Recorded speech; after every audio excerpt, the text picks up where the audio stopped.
you can identify your whooping in Friday's edition. So we're going to have a sustained clapping, whooping experience. As long as Mark has a sign up, you must be clapping and whooping. Okay.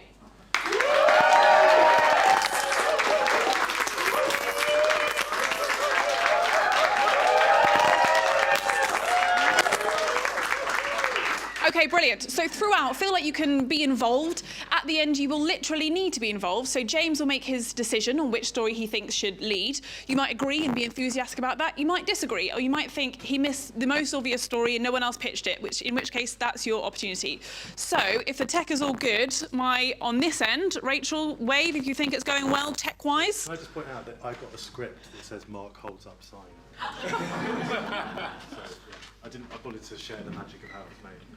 This is high-tech podcasting. Welcome, welcome. Rachel, are you happy your end? Yes.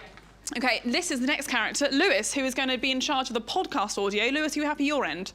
Should we do some testing? Could you get James to say something? James. Hello. Hello. Oh, that's so nice. More words, Oh, you want more words? More words. Hello, welcome. That's great. Quite a busy okay, enough news words. week. Enough words. That's Katie. enough. I don't want to spoil Hi, it. Katie. Hello, welcome. Hi. It's Katie. Hi, Katie. Gabby. Hello, I don't know why I agreed to do this. And Liz. Hello, I have to do this. It's Lovely. Is everyone in tech happy? Lewis? Rachel? We will begin. Applause.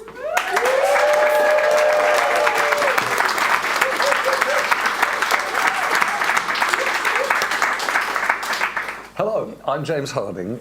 This news meeting is recorded here in our Tortoise newsroom in front of a live audience. Welcome to you all. And welcome to Liz Mosley, to Gabby Hinsliff, to Katie Gunning. It's great to see you all here. Hello. We are in a bit going to come to the whole project of the news meeting, trying to work out what should lead the news and why. And as you may notice, if you've listened to the news meeting, in the last few weeks we've tried to make sure that we get the most from everyone who's listening. People can email in, and for our live audience we're going to try and hear from you. You'll pass judgment on whether we've made the right call on what's leading the news, or frankly whether we've missed the story that should be in it in the first place.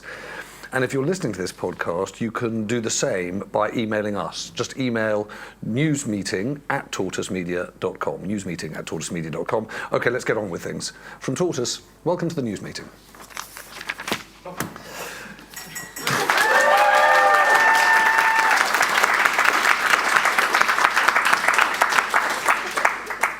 So what I said, I'm going to say that again. Joining me on stage are Tortoise journalists Liz Mosley and Katie Gunning. Thank you, Katie. Hello. Thank you, Liz. And I'm very excited to say, the Guardian columnist Gabby Hinsliff, who did a great piece for us. We were thinking, Gabby, a couple of years ago, the profile on Keir Starmer. Yes, whoever he was then. Well, no, I think the thing that you did then, which was rather brilliant, if I might say, was to go back and look at his legal career, look at the cases he prosecuted and his choices as DPP to try and make sense of who he is.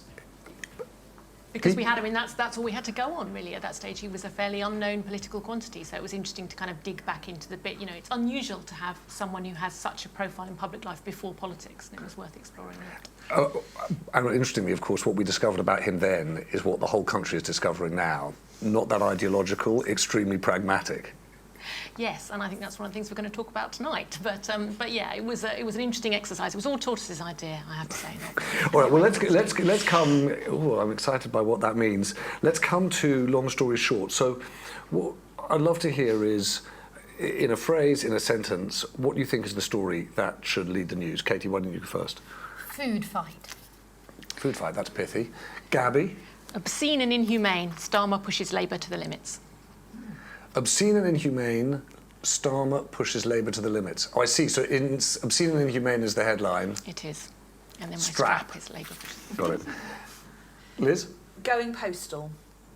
Oh, I think I know where we're going with that. I'm keen to hear about that. But Katie, why don't we start with you? Food fight. Food fight. And if that sounds flippant, it's not meant to. In fact, just before we started recording this podcast, the news story emerged that Russian missiles have attacked the Black Sea coast in Ukraine and have destroyed 60,000 tons of grain. Now that comes just 48 hours, just slightly under 48 hours, since Russia withdrew from a deal which allows Ukrainian grain and oilseed exports to go through the Black Sea. It was brokered a year ago and was kind of groundbreaking at the time because it basically allowed this safe passage through a kind of 3 nautical mile wide stretch of the Black Sea. And it allowed, and over the course of the last year, 33 million metric tons have been exported. We're talking things like sunflower oil, barley, maize, wheat. And crucially, more than a half of that has gone to developing countries. And that's why this story matters, because by withdrawing from that deal, the people who are going to lose out are the world's poorest nations. And it came to a juddering halt at midnight on Monday, just into Tuesday. And since then, Russia, they've hit Odessa and Mykolaiv already with missiles, and now we've got this story that they've also destroyed these grain silos, also near Odessa. Can we just do the deal and the military attack separately? The deal was due to expire at the end of the year, or was this an act of retribution in itself? It was due to expire and was due to be renewed. It's been renewed a couple of times along the way. And one of the things that is worth knowing about the deal is that the way it worked was that Russia was allowed to monitor the exports going out of 3 Ukrainian ports. They were also allowed to check the ships leaving the Bosphorus Strait going up to Ukraine to check they weren't carrying weapons and arms. And so it was a deal that was generally seen to be useful on both sides, and that's why it kept being renewed. It was due to be renewed because it's almost exactly a year ago since it was brokered. But it's been faltering, and then for various reasons, there was the attack on the Kerch Bridge, also on Monday, the early hours of Monday morning. But Russia is also saying that they're pulling out because not enough food has made it to the world's poorest nations, and they want certain things. They want their agricultural bank to be allowed to access this SWIFT banking system. The rest of the world are not going to be keen on that because they know that that bank has already, that there's evidence that it would be used for other things that are subject to sanctions. And they want more flexibility on their fertilizer exports. So fertilizers are exempt from sanctions. They can still export them. But the Russians say that ammonia, that they want it to be easier for them to export ammonia, and that's not happening. And they're saying that if these things aren't allowed, then the deal won't restart. Did I ever tell you that my first proper beat reporting job was as an agriculture correspondent? So all this talk of fertilizer, ammonia, Love it. it just takes me back. Yeah. That said, this story seems to go in 2 directions, just on the deal itself. As you say, impact on developing countries, demand for grain, fertilizer, presumably year-out impacts on famine, migration, security. What about inside Ukraine? Well, the big losers obviously are going to be Ukraine themselves. So Russia will be keen to affect their finances, and Ukrainian farmers are going to be the hardest hit because obviously they are going to find their trade dry. So Katie, is this element of the story combined with what we begin to hear about stalling Ukrainian offensive, a bigger story about things turning in Ukraine and things turning in Vladimir Putin's favour in Ukraine? I don't know if it shows that they're turning in his favour, but I think it must all be part of a bigger story of that offensive, because the fact that these missile attacks that we've now seen around Odessa, which is possibly in retaliation to the attack on the bridge, I think it's impossible to tell. It feels impossible to tell how it's actually going for Russia or Ukraine. I wouldn't want to give a verdict on that, but I think it must all be connected because it feels like a ratcheting up, and it fits in slightly to Putin's playbook of trying to sow disorder around the globe, because if you get food shortages in countries in the global south, that causes unrest. And so and there's also a feeling that that they're slightly holding some of those countries to ransom, that if you don't support Russia during this war, then this is the sort of thing that will come to pass, because we can shut off the supply of food that's making its way to you. Gabby, what do you think? When I was thinking about what story I wanted to talk about this week, I mean, this is one of the ones that I was really drawn by, because it's got a bit of everything. You know, it's got obviously very serious humanitarian consequences if grain doesn't get through to emerging countries. I mean, it pushes up, in developed countries as well, pushes up wheat prices, you know, and we've seen food inflation's only just starting to fall here now. You know, we've seen how painful that's been.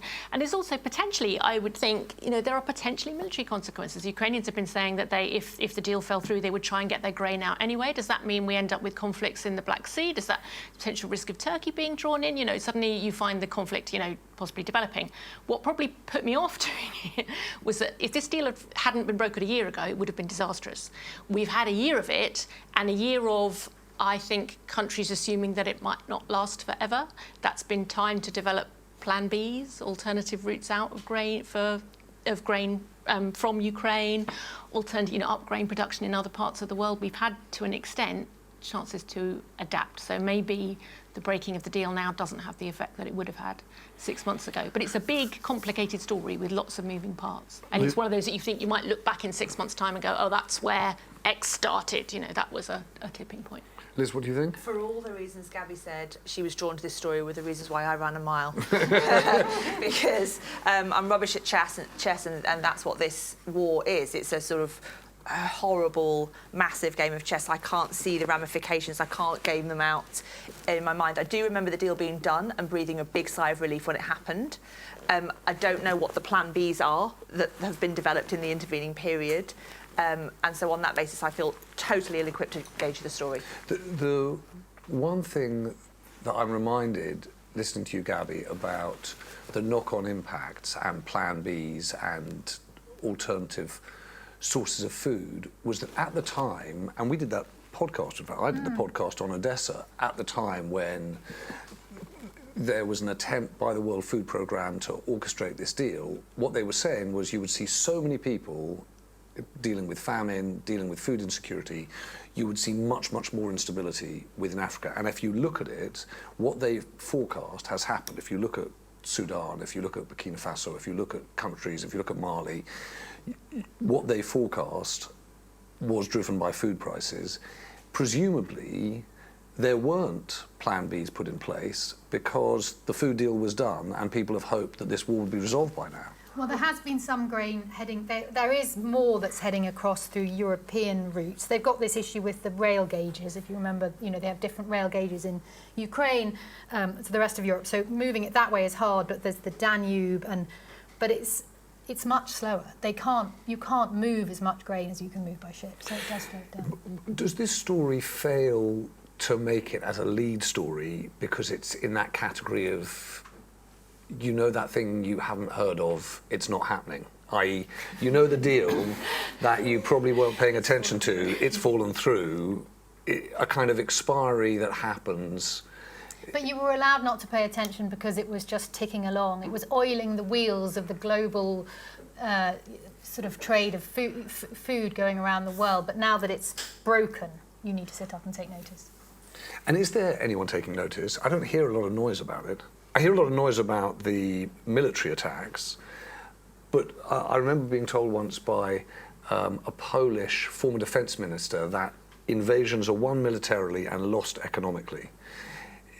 If that's the case, you would have thought lots of people would be making noise because this is a moment where Ukraine is in much more peril than we appreciate.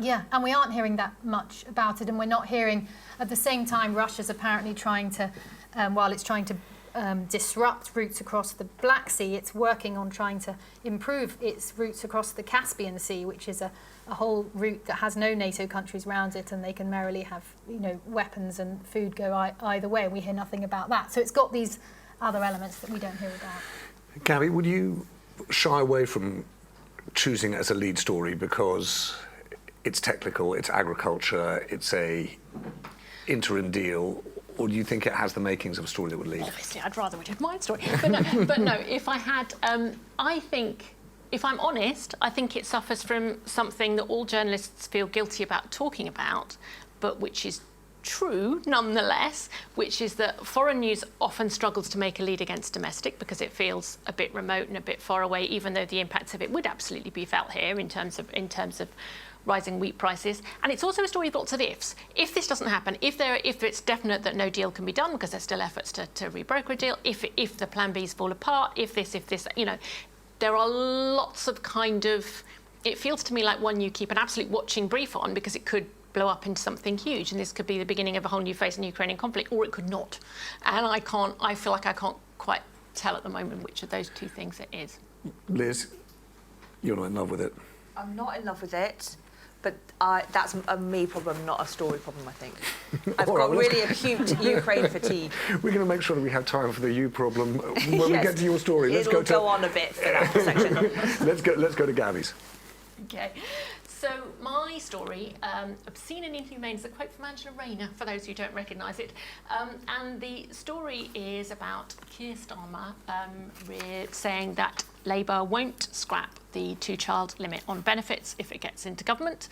But it's really a story about so much more. It's about how far Labour will go to win. But crucially also about whether, if it does win, it can actually manage to govern without sort of physically imploding under the pressure of governing in the sort of economic circumstances it's going to face. So for those who don't, just to recap, for those who don't remember the policy, it's the one George Osborne introduced, which says that basically the state will give you benefits, child tax credit, universal credit, whatever, for your first 2 children, and after that, basically, you're on your own. So if you have another child, forget it. There's no more money. And it was introduced during the austerity period. Supposedly, the idea was that people shouldn't have children that they couldn't afford, but as anybody here who has children will recognise, real life doesn't always necessarily work like that. The obvious problem was people who, say, had 3 or 4 children were doing fine, weren't reliant on welfare, and then someone loses their job, you fall back on the benefit system, and suddenly, the state will pay for 2 of your children, but not 3. So there's an obvious impact on large families. There were obvious implications for women in abusive relationships. Not everyone gets to choose whether or not they continue with a pregnancy or not. And there were also, there was just life getting in the way. The urge to have a baby isn't always rational. So what you got in the end wasn't, the sort of clean solution the Treasury wanted. What you got was 250,000 more children in poverty. And a sort of miserable situation for them, but also with knock-on consequences for the public purse. We know that child poverty has, lifelong costs and implications. It was really, it was controversial when the Tories did it, it was controversial within the Conservative Party, and it was hugely controversial within the Labour Party. Everyone hated it. It's the Brexit of welfare policies, essentially. It's a bad idea, but very popular with the public. And it's at the same time hated by Labour activists. And that is absolute kryptonite for the Labour Party, that situation where it's forced to choose between target voters and its own supporters at a time when, Labour is desperate to show that it can make tough fiscal choices, that, it can keep a tight rein on the public purse. It's an expensive policy to revoke. So what you've got here is essentially a political virility test for Keir Starmer. Can he face down a revolt within the Labour Party? Can he sort of lead the party with him? But it's also a kind of harbinger of what might be to come for Labour in government, because there are going to be other choices like this. There's going to be a lot of things that Labour is going to have to say no to, that its natural supporters are going to hate it saying no to, that you're going to hear people saying, well, what's the point of having Labour in power if it can't even do this? So does Keir Starmer have the sort of political skills to navigate through that? I picked this story for 2 reasons, partly because it's got legs. I think the reporter in me can see lots of different ways in which this story could run on, which I'm very happy to talk about. But also, the columnist in me likes it because it's a mixture of high politics and human stories. This isn't just some Beltway Westminster story. There are real lives at stake here. And there are, I would say, emotional and ethical consequences to this. What we're talking about is whether the state has a right to determine how many children you have. Is that the kind of human decision that we want government to be stepping into? What are the rights and wrongs of that? There are all sorts of, so many different ways that you can come at this story that it seemed to me, whether you're a tabloid or a broadsheet, a reporter or a columnist, a magazine or broadcast, this feels like the most interesting story of the week to me. Gabby, how much would it cost if you lift the 2-child limit? The estimate is 1.3 billion, and it would depend, of course, we don't know exactly how many, depends how many children people have between now and the election, but yeah. And people who make the point about the 250,000 in child poverty, how do they calculate the cost to the Treasury of dealing with the knock-on impacts on social care, healthcare, schooling? What sum do they come up with? That is a slightly how long is a piece of string question, because it depends what you can. I mean, the Child Poverty Action Group's done the best calculations on it. So that's where the 250 million, that is saying that basically if you abolished it tomorrow, you'd lift 250,000 children out of poverty instantly. For another 850,000 children who are kind of further down the pile, you would alleviate their situation, but you wouldn't lift them above the breadline completely. When you think about the knock-on costs of children remaining in poverty for the next, those knock-on costs to, for example, if you look at education, we know what happens to children on free school meals. We know that there's an attainment gap between them and other children. We know that there's a gap in attendance between children on free school meals and other children. We know that there are lifelong health consequences of poverty in childhood. But just so we're saying, what we're really saying there is there's a 1.3 billion annual bill to the Treasury, and there is a long-term cost to society which has a knock-on economic costs, but it's very hard to put a number on it. Yes, so it's not free, essentially, to maintain the policy as it is. All right, so let's just go back to your point that says, actually, as a reporter, you can see lots of places this goes. Where? Well, at the moment, if I was a lobby correspondent now, I would be running around looking for senior people in the Labour Party, looking for signs of dissent, looking for people in the shadow cabinet who didn't like this decision, looking for Labour grandees who will stand up and say, actually, I wouldn't be doing this. Everyone has already been chasing after Andy Burnham. I'm sure there are more. It's Labour's, and then I would be looking further on. So Labour's National Policy Forum this weekend, which is when, it's a big sort of thrashing out session for what goes into the manifesto. So I would expect to see some revolt there behind closed doors. We're not far away from Labour Party conference now. I could very easily see constituency parties putting in motions. Is there a showdown on the conference floor? I don't think it's guaranteed, shall we say, that this goes through without a fuss. But you said it's popular, this policy. So just talk through the politics, i.e. where this policy sits in the polls and what the Starmer calculation is. So there is support for this policy in the polls, and I think what will be worrying the Labour Party particularly is that, like a lot of tough welfare policies, it's not opposed by the people that you might assume it would be.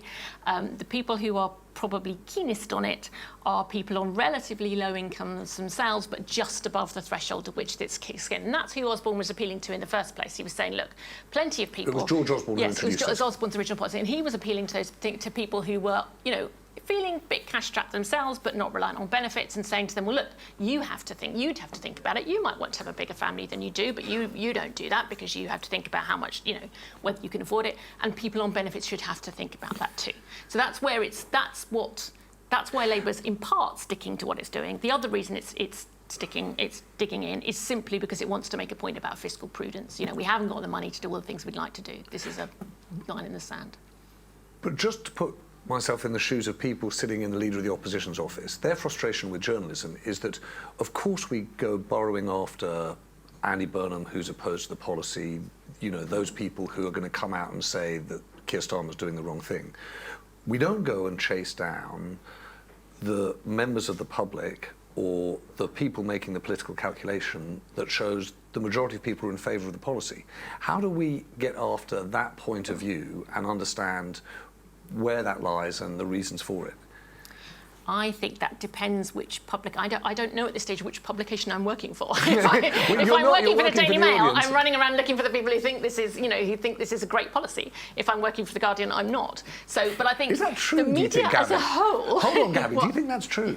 What? Do you think that if you work for the Mail, you're saying let's go and find someone who's for it, and if you're the Labour, if the Guardian, you go and let's find. No, it's not quite as crude as that. But all papers have their editorial positions, and if you're working for a newspaper that's editorial position would be pro this policy, you might cover it in a different way from a paper whose editorial position was against this policy. Essentially, Liz, what do you think of this? I think I'm like you, James. I'm trying to work out the politics of it. When I saw it happen, I thought to myself, OK, so what Keir Starmer needs to do is win. And he needs to win probably at all costs at this point, because I went to see the musical Guys and Dolls yesterday. Terrific. And there's a song in Guys and Dolls at the very end. It's the second to last song. After they do Sit Down, You're Rocking the Boat, everyone's like, this is amazing. And then the two dolls, the key doll characters, come on and they sing a song which the feminist in me finds offensive. The gay musicals fan in me thinks, let's do it. It says, marry the man tomorrow or something. Marry the man today, change him tomorrow. Yes. And I think that's Keir Starmer's brief. Marry. Get in today, worry about everything else tomorrow, and I think that's what this policy is doing. I think, but I don't know because the politics is weird. I agree with you. I think that's absolutely what they're doing. I think it's elect him today, fight him tomorrow is the political way of putting it. And the trouble is that you... Starmer's not in the musical, just to Exactly. be clear. He's not one part of it. I don't know that he's a musical type, but anyway, that's a different matter. But the trouble is with, and I agree with you, that is the thinking, and that is the strategy, and there is an absolute hard-headed pragmatic. I'm not proposing this story, by the way, because I have no sympathy with that hard-headed pragmatic approach. I just think the reason I'm proposing it is because it's a huge talking point. It's because it's something everyone has a view on. You instinctively have a feeling one way or the other. But the trouble with doing whatever it takes to win is it kind of treats politics like a race to the finishing line, and when you get to the finish, and we've won, that's it. End. That's when it starts. That's when the hard bit starts. That's when you have to actually govern. That's when everything you do, it comes back on you, and everything you have said for the last 5 years suddenly has a practical application, and people are knocking at your door saying, why haven't you done this? Why? That is the point at which you have to be accountable for the decisions you've taken, and doing everything you can to win. Okay, you get over the line, and then what? It's like you've married someone, now you've got to live with them for the rest of your life. At that point, maybe the choices you made in the run-up didn't look so good. It wasn't just about the wedding. I think that we're missing the whole thing here. I'm just sitting here, sorry, Gabby, thinking to myself, can you do the whole of British politics in songs from Guys and Dolls? Can you do Sit Down, You Rocking the Boat? For sure. Theresa May's government. I've got the horse right here. Exactly. The monarchy. I don't know where all of this Something goes. gives someone a cold. I don't know. Yes, COVID inquiry. Can we just keep doing the whole thing? Can we just do that instead? Yeah, Why are we bothering with the lead A story? whole different thing. Katie, what do you think of the Starmer child poverty? I think it's really that idea that we're just meant to trust them and they'll let us know what they're doing later is an extraordinary ask, really. And I'm interested as to why in a way it wasn't framed differently, and I think this is a frustration from members of the Labour Party as well, but you wonder why they're just digging in with the fiscally responsibility above anything else, as opposed to going, well, we really don't like this policy. In fact, most people in our party dislike it a lot, but we think we can't do anything about it because we're not going to have the money, so bear with us. I just don't, for me, it's the framing of it seems very strange. And that's what I mean by treating it as a story that's about, whether Labour has the political skills, really, to govern through the sort of circumstances it's facing. Because, as you say, there's going to be a lot of saying no. And you either say no in a kind of, the shutters come down, that's it, you can't have what you want, sorry, tough. Or you attempt to give people some kind of hope. We can't do this now, but when, as and when growth restarts, as and when we kickstart the economy, as and when we have more money, these are the things we would like to achieve. Or we can't do this, but we still take child poverty seriously, and this is the other thing that we're going to do. Or this is the, there's not at the moment a great deal of hope. There's a lot of no. And not a lot more. There's one really big issue here, which is whether or not that fundamental choice, the choice that Keir Starmer and Rachel Reeves are making, essentially to say we are going to stick within the tax, spending and debt limits set by the coalition and this Conservative government, is the right choice for the country. And that's the piece of this that seems hardest to understand, which is whether or not they really think that they can make Britain better on the existing budget. And whether even those existing spending plans are feasible. Because if you look at, the way the last few budgets have been structured is to put in a load of public spending cuts for straight after the election, because that's not this government's problem, that's someone else's problem. And you feel that even if by some, say there was some totally unexpected kind of upheaval and for some reason Labour messed it up, or the Tories suddenly brilliantly snatched victory from the jaws of defeat or whatever, I'm not even sure that an incoming Conservative government would stick to its spending plans, and yet Labour is currently saying it would. There was one thing that really interested me about this, was just the dynamics of politicians and the way in which they see the world. So there was an exchange between Tony Blair and Keir Starmer at the Future of Britain conference, and what you feel with Keir Starmer is he's saying, hey, Tony, I get it. I'm going to be responsible in the way you showed people you're responsible in 96, 97 and won. Weirdly, we've just seen Liz Truss play the, I get it, Margaret Thatcher was a low taxation, free enterprise conservative. you know, the world moves on. That's the risk we've got here, is that people are playing old political playbooks, trying to emulate their kind of political icons, and the world's changed. It's a bit mini-me, and also the trouble is Liz Truss is not Margaret Thatcher. Keir Starmer, I'm not sure, is Tony Blair. And somehow seeing the two of them side by side, you felt as if any minute now, kind of Blair was kind of dying to kind of leap in and kind of show how it should be done. It was there was slightly master and apprentice vibe about it that was all a bit concerning. I've got this. Yes. Yeah. Let's take a pause for a moment, and then we're going to come back to Liz's story, Going Postal. All right. That was for the ad break for the podcast. Thank you very much, yes. Yeah. No, it's just a pause, just a breath. You know, sometimes you just need that in life. Go slowly. Liz, what have you got? I'm pitching my second favourite category of news story. You know my first favourite is the reverse news mullet, which is a story that seems like it's fun, it turns out it's serious. This is my second favourite category. It's called the rage maintenance story, otherwise known as the gift that keeps on giving. It's a story that's so terrible in its impact and detail, and it goes on for so long, but each new terrible detail is genuinely new, so there's always a new thing to be cross about. And this story is the post office scandal. It's been going on for nearly 25 years. It's a long time for a story to be happening. And just as background, although I know people will know about this, it's been reported a lot, between 2000 and 2014, 700 post office managers, sub-postmasters and things ended up with criminal convictions for theft, false accounting and fraud. Some of them went to prison, many of them financially ruined. Some have taken their own lives since. Absolutely horrendous scenario, because the IT system, which is called Horizon, was built by Fujitsu, a software company, that was implemented to manage the post office accounts, basically the money coming through when you go and buy stamps and what have you, didn't work. And it looked like the people who were running the post offices were nicking the money, but they weren't. It was because the computer system was broken. So that's the sort of origin of the story. There is a statutory independent inquiry, led by a chap called Sir Win Williams, which is ongoing at the moment. And just the last two details that have happened most recently. Last week he declared the post office, the current management team of the post office's disclosures to be grossly unsatisfactory, because the night before the inquiry was due to hear crucial evidence of one of the engineers from Fujitsu, one of the people that built the system, the post office found 4,767 documents relevant to the inquiry that they hadn't yet managed to disclose, causing the evidence to have to be deferred.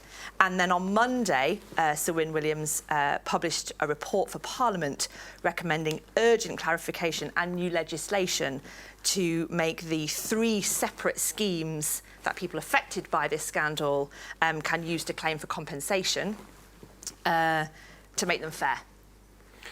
And can I just check, because you're right, this is a story that has gone on for years and years and years, and always ends up in the bottom half of the bulletin, inside the paper, because it's gone on for years and years.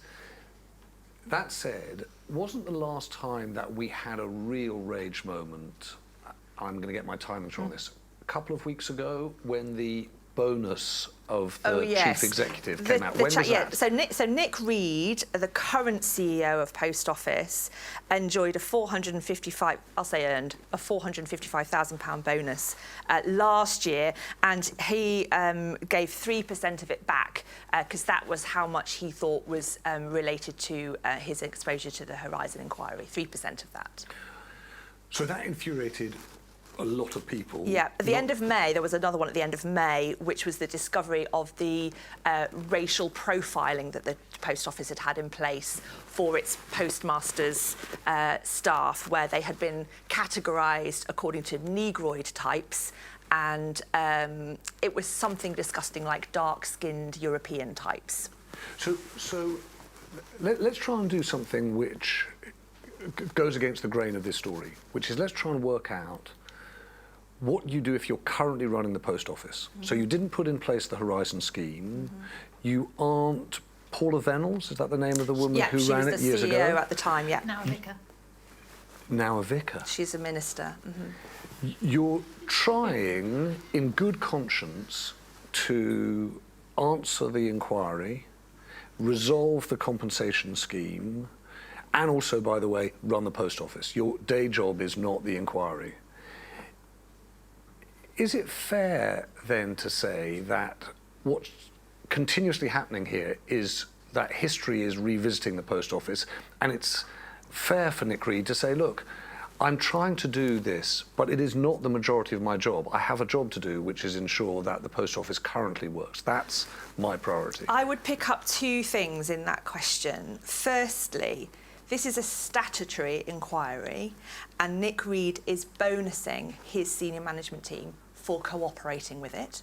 So they're being financially remunerated for cooperating with a statutory inquiry, which seemed to me quite an unusual set of circumstances. And then the other thing is Sir Wyn Williams, better placed than I am to comment on this. He is remaining open-minded, but isn't ruling out, this was a statement he made this week, that the failure to disclose relevant documentation could be deliberate. So to your point about the current management team of the post office, in good conscience trying to do their best, they're running the post office, that's not easy, there's this inquiry, it's obviously a big time drain. He's remaining open-minded, but he hasn't ruled out that they're purposefully not disclosing documentation. And how much, Liz, are you wound up by what's just happened, what's just revealed, or how much is the fury rooted in the fact that this terrible thing happened and it never quite got the attention, it's never got the kind of public currency that other scandals, your Philip Schofields, your, you know, heaven knows, like we can run through a whole list of them, but it doesn't seem to cut through in the same way. So how much are you just trying to go after this story because you're infuriated by the way in which it's failed to cut through? I think it's incumbent on us as a newsroom to shine a light on these types of things. So yes, I'm infuriated about the awful power imbalance and the dreadful scenario that these people who were in there, the postmasters I mean, doing their best to do their jobs in very difficult circumstances, the spine of the community, the dreadful things that happened to them. Absolutely, that's the start point of it. But the fact that the inquiry scope just keeps getting wider and the duration of it keeps getting longer because more new things that are happening now keep coming to light. So the thing that you don't like, the thing that you think is leading the news is that they don't get it. Nobody is being held accountable still. Even now, it's not like the haemophilia thing, which happened and it was terrible, but it finished and then it's been looked back on. But I think this isn't that. I think if you look into it, people will say that took a long, long time for people to really get to grips with it. But it wasn't the original crime, or I don't know if it was a crime, the original thing stopped happening and then we were looking back. With this, it's still happening. The cover-up, the obfuscation, like as you say, the not getting it, how serious this is, it's still happening. And what about I'm trying to think myself into the shoes of the people inside the post office that say, look, I understand how upset you are. I understand how infuriated you are about the people who died without ever getting justice or compensation, the people, as you say, who took their own lives, the people who did get compensation and then got half of it or most of it taken away by the taxman. I get all of that. But the truth is that we work in the post office. We put in place a computer system. It didn't work. We didn't realise it didn't work. It appeared to us that there had been mistakes that were made, perhaps deliberately, and we pursued those. You keep on trying to find someone to blame. We can't pin it on a person. We can't find you the guilty. It was a failure, a systems failure. So what do you say to people who say that? I say Wyn Williams is the one that would tackle those questions, because I think I'm right in saying that Paula Venables had 3 separate internal inquiries that she did into the system that told her it was broken, but they maintained it wasn't. And they themselves, these were private prosecutions for the most part. They took their own staff to court when they knew it was breaking. And I think that's the issue. Katie, what do you think? I think that last point, because they did have some idea. They essentially did a mass gaslighting of all these sub-postmasters over a long period of time, from I think 2000 to 2014, And after a while, these reports came in, which did indicate things weren't quite as they seemed, and they carried on. So I think it's hard not to be really exercised about the story, because I think it is an extraordinarily bad miscarriage of justice that's gone on for a long period of time. But what makes it interesting is that it's bubbling along now. And going back to your point about standing in the shoes of the people at the post office, I mean, at the very least, the issue, making sure that the right documents, I mean, be helpful, give them everything they need. Surely that's the quickest way to get everyone to get some sort of closure. What do you think, Gabby? They're the hardest ones to deal with, aren't they? The slow burn stories where you feel like they never quite get over the line to sort of somehow, and is this the week or is that the week? Or you feel like when Paula Vennell, or the Reverend Paula Vennell, I presume she is now, takes the stand eventually at the inquiry, that is going to be a huge week, you know, where hopefully you would get the sense of someone being held to account for it. And this isn't quite that week in news terms, but, you know, it's an emotionally devastating story, and it feels like it should have its moment in the sun at some point. You know, it has deserved more coverage than it's had. Liz, the reason why, I mean, I know that they had enough indication along the way to say something is deeply wrong, and we are getting this wrong. We, the leadership. The reason I keep going back to this bonus point is that that's the moment that I find hardest to understand in the recent history of things, because the 4,000 odd documents, the reality is large organisations are endlessly finding things. I hadn't appreciated the point about it being deliberate, or the allegation that it's deliberate. But the bonus thing is absolutely bewildering to me, because you have to have the HR department sit around saying, look, one of the things we need to do is incentivise people to cooperate with the inquiry. Then the chief executive has to say, yes, that's a good idea. Let's give people bonuses for cooperating with the inquiry. Then the board has to say, good idea. Let's make sure that people get extra money for cooperating with the inquiry. And the fact that at no stage did they stop and go, well, of course we have to cooperate with the inquiry, not just because it's statutory, but because it's reputationally essential. So I think there's only one shareholder in the post office, isn't there? Isn't that the government? Us. Yeah. But the board is appointed by the government, isn't Yes. it? Yeah. Actually, we need to know more about Yeah. that. All right. Gabby, would you have the story lead? Given that it's incremental this week, will you wait until Paula Vennell takes the stand? I sort of feel like that's the big moment. Paula Vennell is the big moment. But then, you know, it depends. Again, it's one of those things where it depends what news organisation we are. If I'm a Sunday newspaper, maybe I just decide that now is the week that I go really big and I don't wait for everyone to cover it when Paula Vennell is on the stand or whatever. Or, you know, if I'm a slow news organisation, for example, maybe I decide that a slow burn story is the one I do. But if I am, you know, a daily newspaper, I'm thinking there's a lot of other urgent things crowding in on me this week, and this is a bit, you know, its moment will come, but this is not its moment. There's a lot of other things that I need to take priority over this week. All right. Gabby, I should explain. The way this works, if you listen would before, help if I knew the rules, yeah. is that I'm going to have a go at trying to work out what should lead the news, but I'm going to ask you each which story you would choose, but you're not allowed to choose your own. Okay. Well, if I'm not choosing my own, I mean, really compelling cases have been put forward for both of them, but I am inclined to go with grain because I think it's a I think it's a moving story militarily, economically. It's got big implications, and I'm a bit swayed by the fact, to be honest, that Russia's just bombed a grain warehouse, and I'm thinking, okay, that pushes it up the agenda a little bit more than it would otherwise be. Katie? I don't think I would go for Labour and Starmer, though. I think it's a really interesting story. There's something about we're just going to do the same as those guys and hope for the best. There's something slightly deadening about it as a story. They want to see it like it's 1997, and it just doesn't feel that way. But so I think I'd go post office. I'm worried that Paula Vennell's may take ages to come to the stand. I don't think there's a date for her appearance, so maybe she never will. And particularly as a slow news organisation, it feels to me that there's so much in there and so much that's not being covered. I'd go for that. All right, well, I'll have a go. It's not an easy one, because actually Liz, what are you pointing at? your verdict. Oh, which one I would Haven't asked pick? Liz. Oh, yes. Oh, yeah, sorry, Liz, what I'm we going do? to pick. I'm going to pick. Sorry about that. Hi, Hi. Liz, how's it going? Thank what's you yours? for asking my opinion. I'm going to pick Keir Starmer Because? because I would really like for somebody to sort of handhold me through the politics of that decision. All right. I am confused. They're difficult, these stories, because each one of them, in their own way, is indicative of a bigger issue.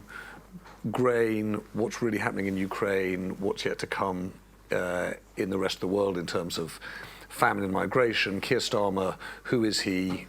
What is a Labour government really going to do versus what it's going to say?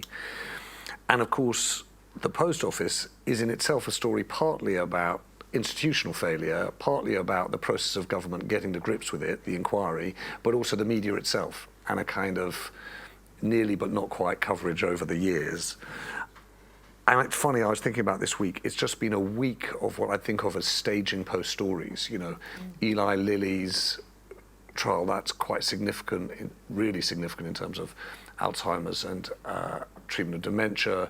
The inflation numbers, they're there, but they're not significantly moving from very high levels. You know, you can go on and on. The story that we covered, the Crispin Odey story, has finally got to Parliament. It's finally beginning to get some scrutiny, and yet nothing definitive has happened. Seems though Australia's fallen out of love with the Commonwealth Games. The Barbie movie's not as good as we hoped. You know, there's a lot to deal with. I can't believe you didn't pitch that. I was going to say, can I retrospectively Huge go Barbie? news. Massive Huge news. But I think I'd run it like this. I think that the Keir Starmer story is probably as telling as we're going to get about his politics and about the fundamental economic and political calculation of Labour. It is also not a change in people's lives, and it is a story about a fight for the political direction of Labour within Labour, something that's not yet resolved. And so for that reason, I think it's indicative, but not a lead. Ukraine, I take Gabby's point about if this happens, if that happens, so it's not, again, decisive, but it is going to have a very meaningful impact on cost of grain, cost of fertiliser, food prices, and I think it's one of those stories that will go underreported and have a ripple effect. But I think the point that Liz made, which is this is a story that keeps on giving but doesn't keep on landing, makes me think the news is to choose. And we can choose to put that story at the top because we can choose to spotlight the still cultural failure of the Post Office and the extent to which this inquiry in Wynne Williams has a chance to turn it around. So my running order, for what it's worth, would be Post Office, Ukraine grain, Keir Starmer. But, given we've got an audience, I'm going to check whether I was right. Who would lead on Keir Starmer? Hands Oh, up. thanks, guys. Brutal. An old friend of Gabby Hinsliff is with us. Like you, Elizabeth. Who here would lead on grain? And who here would lead on the Post Office? Interestingly, 47% of people said grain. 52. Yeah, exactly. It's 48, Always 52. All right, well, listen, before we wrap this up, and Rebecca's going to tell me lots of things I've got wrong and I've got to re-record, I'd love to hear what people think we should have had, whether there were other stories, whether or not the way in which we judged it. Obviously, the majority of people think I judged it wrong. Hang on a second. Liz, you went Keir Starmer. Yes. Katie, you went Post Office. And I went grain. Oh, you see, you've just got that touch. You know what people are interested in. We're so removed, Gabby. That's it. All right. What thoughts? What do people think? Yes, I can't see anyone, so please tell me your name. It's Mila. Oh, hello. I guess maybe this is a bit dark. I know that the Post Office story was dubbed the kind of slow burn story, but I feel that the slow burn story of this week is the record-breaking heat wave that's sweeping across, the whole world at the moment. It's a year on from the UK's kind of record-breaking heat, and it's really terrifying turning on the news and seeing wildfires just spreading across the whole world. That really feels to me like one of the biggest stories of this week. So this is either an explanation or an indictment of the news meeting. We led on the heatwave on Monday when we recorded. So the explanation is, well, that's the reason why we haven't done that again today. The indictment is, it's still the biggest story in the world. So maybe you just have to accept that. It's still the biggest story in the world and we have to think of new ways of doing it. Yes. Thanks, Mark. Hello, I'm Jade. Kind of riding on the wave of climate environmental pictures. Finally, for the first time in a year, the US and China, the two biggest emitters in the world, have met and are finally trying to talk about how they can curb emissions and move forward. And it's the first time, that it's been a whole year since the Nancy Pelosi thing. And also, I think it's a huge step between mending relations between those two countries. As we know, they're very tense. So I would say that's a very big story at the moment.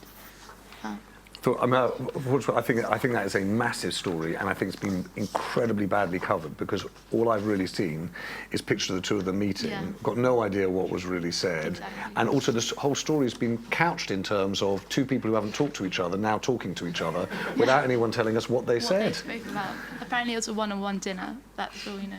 It's going to be one of those journalistic classics. You never find out what they said, but you do discover the menu. Yeah. Yes. Yeah, so my name is Frank. I think there's a story in Thames Water going on right now. I saw Darren Jones giving Catherine Ross a hard time, and he started one of his questions with, "Would you like to apologise?" So I think there's a potential for Thames Water running out of water. There's a potential for a story about the revolving door of a former head of the regulator becoming the head of the company. So I think there's a number of different dynamics there. I think there's also the story about select committees doing their job and giving people a hard time. And just out of interest, do you think that question, do you want to apologise, is a good question or a bad one? I think it makes for good clips on YouTube. I think it's a good question, and rightly, she was being. It was a question that focused, that asked someone to focus on a statistic about. So it was 60% and now it's 70%. Would you like to apologise for that? What do you think, Amy? Journalistically, it's a great question because all the answers to it are bad. Like, if you say, no, I don't want to apologise, I'm not remotely sorry, you sound awful. And if you say, yes, I feel like I really have been boring you, that's not like a strong opening. So it's a great device to open, and Darren Jones is very good at those. It's a great device. Whether it gets you to the heart of what the actual matter before the select committee, being a who knows, but it's professional, she dodged it device. really well, Yeah. and that's why she's got the job she's got. That's why they pay the big bucks for media training. Yep. Hi, I'm Madeline, and I'm sort of wondering how we shift our attention to sort of what this country is, like sort of who are we at the moment? And it's sort of in all your stories, and that comment sort of, the biggest story in the world at the moment. So what is that? But it's this thing in our culture and country that we seem to really care about dogs. And they sort of seem to be everywhere, and people don't seem to have any awareness that you might not like them or welcome them. And then we can't seem to culturally or politically or globally or economically sort of care enough about child migrants or refugees to come up with a sort of sustainable, reasonable solution. And so I'm just sort of wondering, how do we sort of square this weird, frankly, addiction we have to dogs and new dog food and dog bowls and dog things, with not giving enough of any kind of attention to refugees and migrants. Liz Mosley Unleashed. Thank you. I feel so seen.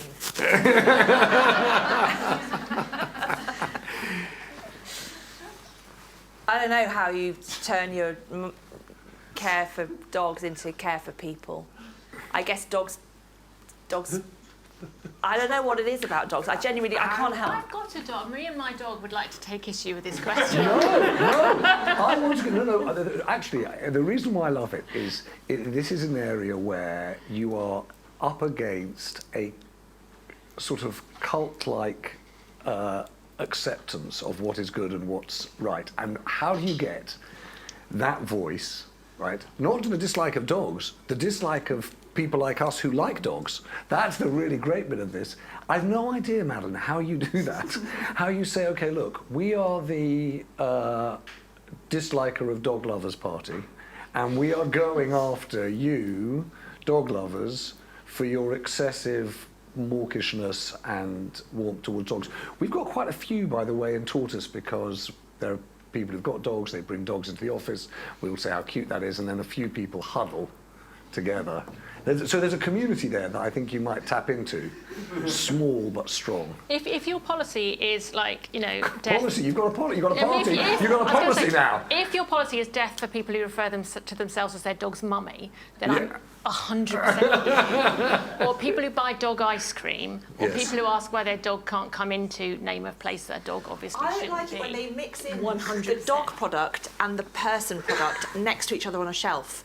Like, here are the biscuits that's dog biscuits, and then here are the nice shortbreads that's not for dogs. In the hotel. I was literally in at the weekend. Yes, and it was like, we're really dog friendly, like this is a cool dog friendly place. I was like, well, I'm not dog friendly. Keep your stinking mutt away from me on my holiday. Funnily enough, a friend of mine had just called their dog Steve, and I like the idea of kind of probably bringing things a little closer together, but that's not going to help you, Madeline, because your party is against that kind of cutesy anthropomorphizing of dogs. Well, just a bit pro-refugee. But yeah, I was going to say... You've like now ladled on the guilt here. That's totally unfair. I think it's possible to like dogs and refugees. Yes. Is it about cats? Otherwise, Hi, Jonas. I was just thinking about the Thames Water story and how it connects to the post office story, because there's a question of governance, and we have two examples of, frankly, a whole system, like the water company's system that's been privatized, failing, right? And there is a governance question there. And there is a big failure of governance in the post office story. And I'm wondering whether that, because I was with Ukraine, but if there is a bigger story actually behind this question of how do you govern public services in a way that works, I think I'm actually then probably more on the post office story. And I think that the two connect in some way, because it's about leadership of public services, right? There's an interesting thing which also connects to Gabby's story, because I don't agree, as you can hear from the question I asked Gabby, with the idea that the right direction for our country is to stick within the existing envelope. I think we've got to figure out, given public service pressures, global competitiveness, structural decline, how we invest for this next decade in the remainder of the century. So I don't agree with that position. But if you take the view, Conservative and Labour, which is we want to have tax as a percentage of GDP around 35%, and we want to have debt to GDP at around 100%, and we're not going to move either of those things, then our politics becomes this very strange animal, which is not the what, but the how. And the how, I think, becomes an argument essentially between the right and the left over private and public. And in that context, what you're really trying to figure out is how much can the private sector do, if you're on the right, to reduce demand and the expectations of the public sector, or if you're on the left, what you're trying to say is, no, we believe that the scale of public sector operations creates their own efficiencies and improves services for individuals. And the question, I think, that ties the Thames Water to the post office is how do you create cultures of responsibility and accountability? And the reason why I think it's really problematic is that Thames Water is Exhibit A on private irresponsibility and Post Office on public irresponsibility. You don't necessarily have an easy answer on either of those things. But they are connected. I see exactly your point, Jonas. Yeah, I think there is a point around, so I work in the charity sector, and one thing that's really interesting in this whole debate between public and private sector is when you think about what does benefit mean, what does value creation mean? In the private sector, and this is, for example, with Thames Water, right? In the private sector, the system is set up for shareholder value and so on and so forth. That's what the system defines. It's not necessarily what needs to be done, but that means profit is maximum, and you define success by income by default, unless you have enough room to do something else. And in the charity sector or in the public sector, you need to define success differently, right? Through impact or effectiveness. And I think the question you're asking is, what is the right answer, the right balance between the two? Totally. And it's a massive question. Gabby, what do you think? I mean, I think you're right. I think the complicating wrinkle here, of course, is that we're dealing, with the water industry and with a number of other industries we could mention, with industries that sit between public and private. Yeah. They're privatised industries that deliver a public good and that we kind of vaguely think would have a public sector ethos, sort of, a bit. But, they're not public sector companies, and they don't behave like public sector companies, and yet we're relying on them to deliver something that we, consider as sort of an essential to everyday life, and that's the bit that you can't get round and over, really. What should they be? Should they have a different culture? If you're privatising a public sector, do you expect it to behave in a different way than any other private company? And we've kind of assumed it would and then left it to it. I'm going to, forgive me, wrap up. I hope we'll stick around. Dog lovers over here, Madeline in the corner over there, and talk about these stories and others that we no doubt have missed. But I'm going to wind up the recording so that we've got that, and we've got something that sort of hopefully hangs together. So I'm just going to finish off here, and then no doubt you're going to tell me things. You have notes. Well, so those are the stories. No, hang on a second, that's not what I'm saying. Obviously, I didn't read any of the notes, forgive me.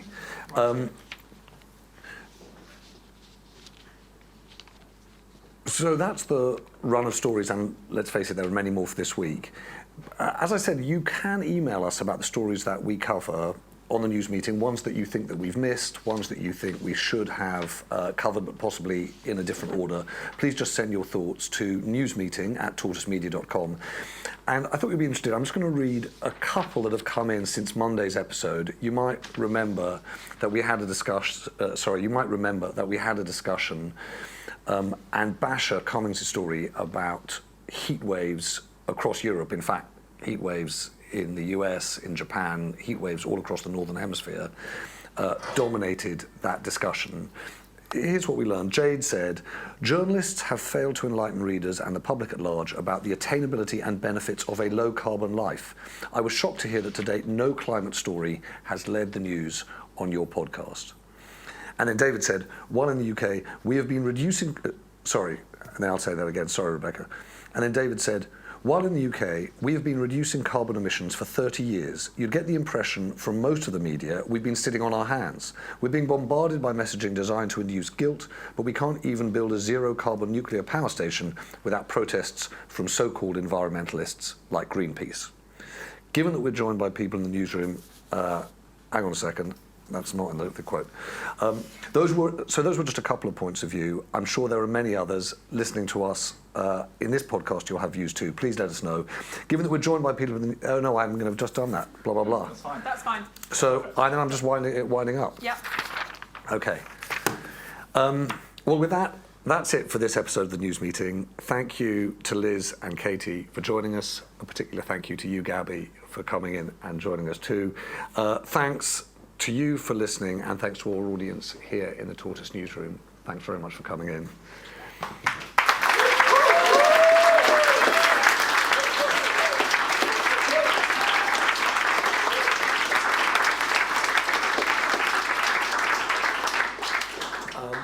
I'm away for the next couple of weeks on holiday, praise be, praise be. But Liz is going to be here in the editor's chair. Also, praise be. And so please join her then. But for today, thank you very much for joining us on the news meeting. Lovely. Thank you. Well done. I only have 2 notes. You're being very generous. It can Be be kind. vicious with the editor scalpel. My only note is, can you just ask Liz for her vote one more time? Just to humiliate me? Yes. Okay, yeah, God, I'll do that. You don't have to give it. Liz, what would you choose? Smooth. That was good. Hear the edit on Friday. Nice. And just the intro, if that's all right. It Yes. will require clapping. We need to coordinate this. Mark and I need to get this one Is that together. all right? Page 3, please. Page 3. Your cue is me shouting at Yes. you. Okay. No.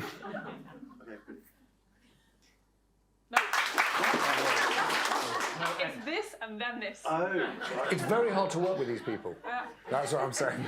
Yeah, we should get the better ones next time. Hello, I'm James Harding. This news meeting is recorded in front of an audience here in the Tortoise newsroom. Actually, I'm going to do that all again. I sound like I'm opening a funeral. It's a career funeral, James.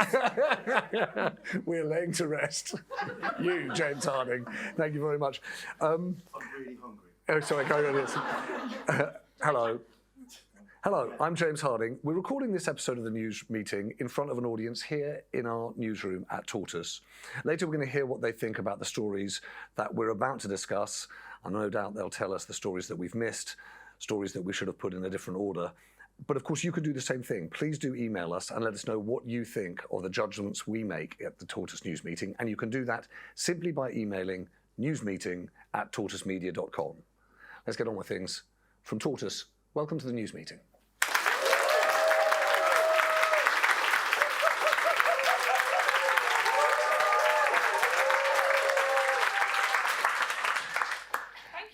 Thank you very much. I'm laid to rest. Dinner time, Mark.